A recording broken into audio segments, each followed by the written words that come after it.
போதைப் பொருள் கடத்தல் மன்னன் ஜாஃபருடன் திமுகவினர் நெருக்கமாக இருந்துவிட்டு தற்போது அவர் போதைப் பொருள் கடத்தி வந்தது வெளியே தெரிந்தவுடனே ஜாஃபரை கட்சியை விட்டு நீக்கிவிட்டு திமுக நாடகம் ஆடுவதாக பாஜக எம்எல்ஏ வானதி சீனிவாசன் குற்றம் சாட்டியுள்ளார். அவர் கட்சியினுடைய ஒரு பிரிவினுடைய என்ஆர்ஐ பிரிவினுடைய ஆபீஸ் பேரரா இருந்திருக்கார்.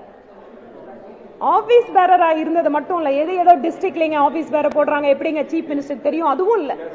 சீஃப் மினிஸ்டரோட அவர் இருக்கிற புகைப்படங்கள், காவல்துறை அதிகாரியோட அவர் இருக்கிற புகைப்படங்கள், முதலமைச்சர் அவர்களுடைய மகன் விளையாட்டுத்துறை அமைச்சர் உதயநிதி ஸ்டாலின் அவர்களுக்கு தேர்தல் நிதி கொடுக்கிறாரோ இல்ல வெள்ள நிவாரண நிதி கொடுக்கிறாரோ அல்லது அவர் அதாவது அந்த படத்துக்கு முதலீடு பண்றார், ஒரு படத்தை தயாரிக்கின்றார், அந்த படத்தோட போஸ்டர்ஸ் அது முதல்வருடைய மருமகள் அவர்கள் வெளியிடுகிறார்கள்.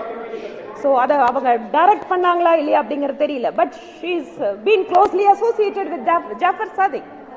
சோ இதெல்லாம் வெளியில வந்ததுக்கு அப்புறம் கட்சியிலிருந்து நாங்க அவரை நீக்கிறோம் அப்படின்னு மட்டும் சொல்லி ஒரு சாப்டர் க்ளோஸ் பண்ண பாக்குறாங்க டிஎம். இல்லைங்க, ட்ரக்ஸ் அப்படிங்கிறது இது ஒரு எல்லா ஒரு மாநிலத்திலும் இருக்கிறதா. ஆனா அதை எப்படி தடுக்கிறதுக்கு அரசாங்கம் முயற்சி பண்ணுது?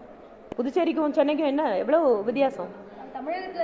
தமிழகத்துல இருந்து போகும். அது மட்டும் இல்ல, நீங்க பஞ்சாப்ல உள்ள நுழையிற ட்ரக் தமிழ்நாடு வழியா தான் சிங்கப்பூர் மலேசியாவுக்கு போகுதுங்கிறத நார்காட்டிக் ஆபீஷியல்ஸ் சொல்றாங்க. சோ இதெல்லாம் இப்படிதான் ஸ்ப்ரெட் ஆயிட்டு இருக்கு. அதுல எங்களுடைய மத்திய உள்துறை அமைச்சர் திரு அமித்ஷாஜி அவர்கள் சொல்றார், கிட்டத்தட்ட 1,40,000 கோடி அதிகமான அந்த இருக்கக்கூடிய வேல்யூ இருக்கக்கூடிய போதைப் பொருளை அழிச்சிருக்குது. இந்த மத்திய அரசு அவ்வளவு கடுமையான நடவடிக்கை எடுத்திருக்கு. தொடர்ச்சி அவேர்னஸ் கிரியேட் பண்ணிட்டு இருக்கோம். எங்களோட கட்சியோட இளைஞரணி ஒவ்வொரு காலேஜ்லயும் அவேர்னஸ் கேம்பெயின் ரன் பண்றோம்.